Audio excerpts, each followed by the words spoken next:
I am a faculty member, research and teaching faculty here at University of Geneva. I've been here since 2006, and prior to that, I was a political advisor with the United Nations Federation of Refugees, primarily on the Middle East. As Dr. Boutraber said, this is our 4th annual conference, and this year dealing with disarmament and non-proliferation, and we've had these series of conferences for the past 4 years. They've been quite successful, and the proceedings are published subsequently. This panel is running simultaneously to the other one. Please forgive me, I'm trying to shake off a cold, hence my little hoarse, but I'll do my best. This panel is running simultaneously to the other one, and we're going to plan things in such a way that we basically end at the latest by 12:15, worst case scenario 12:30, so it's 12:30, and we're going to have lunch in the cafeteria.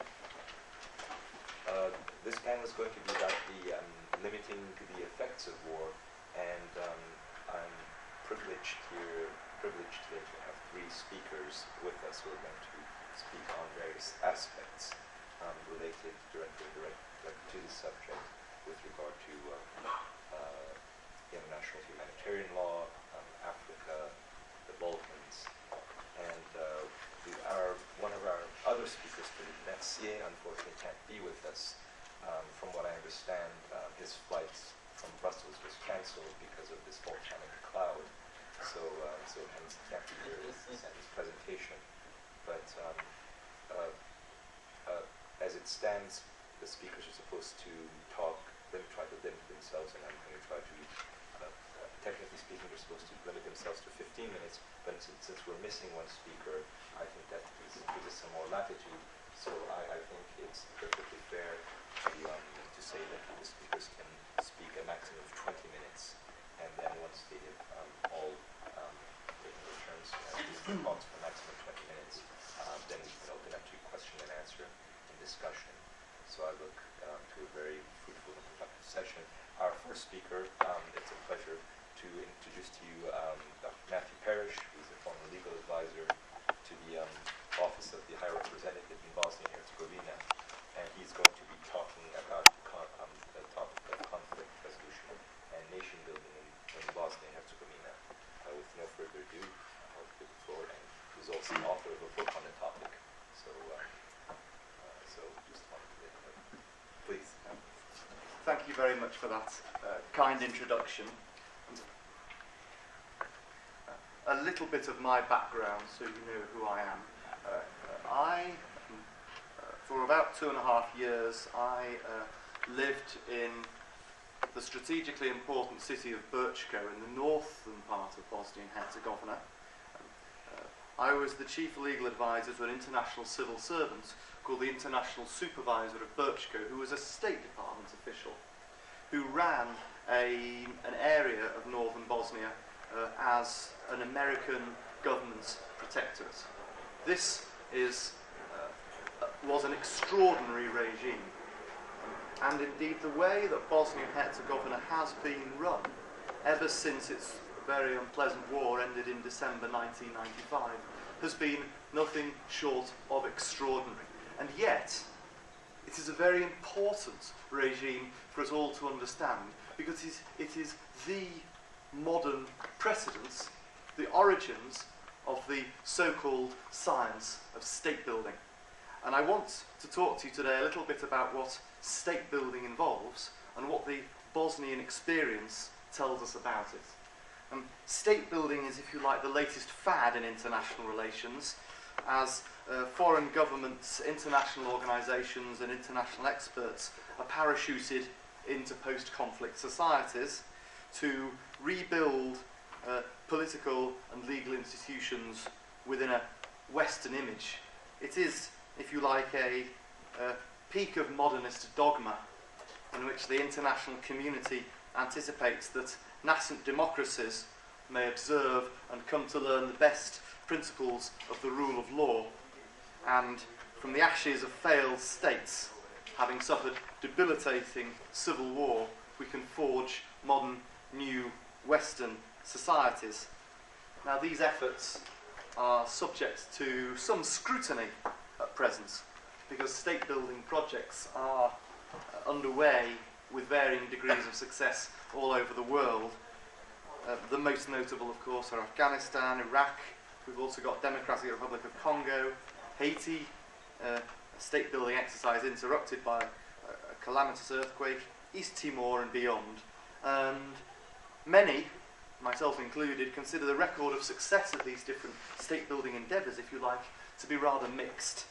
And the question arises whether the project is perhaps built upon a house of sand.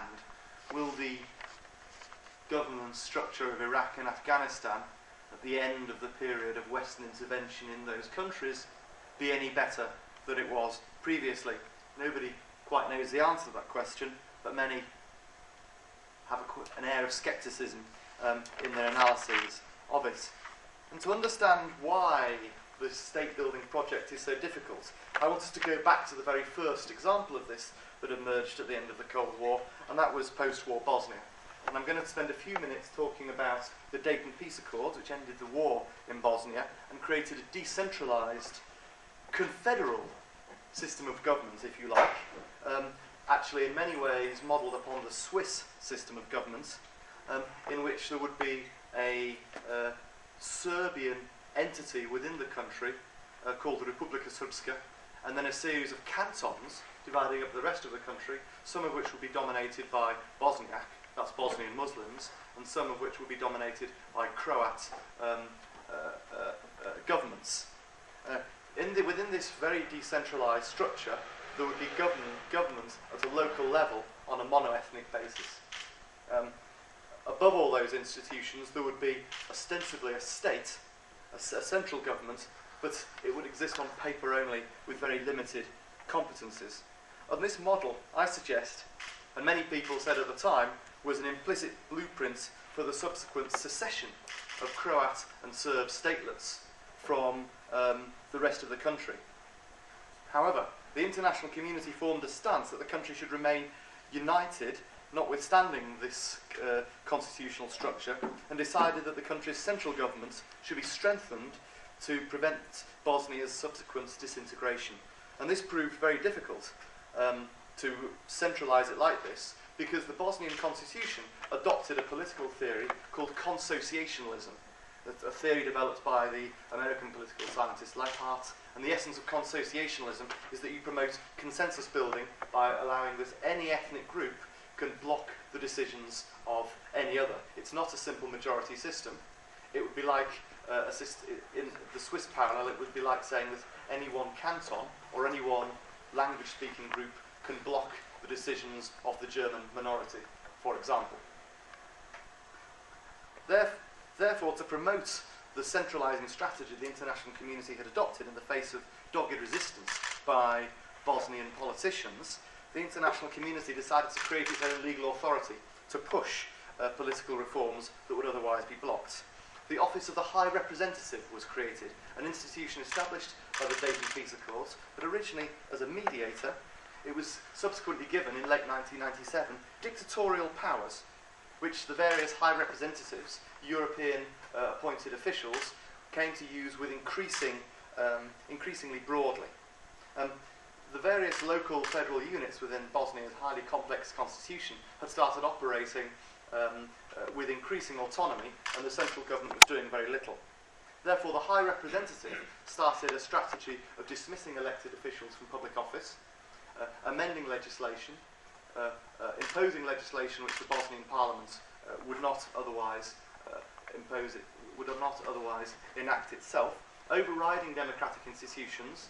The Office of the High Representative even went so far as to impose a system of licence plates, in the insistence of the ethnic groups in having ethnically identifiable licence plates, in imposing designs of banknotes, in imposing a flag, and imposing a national anthem.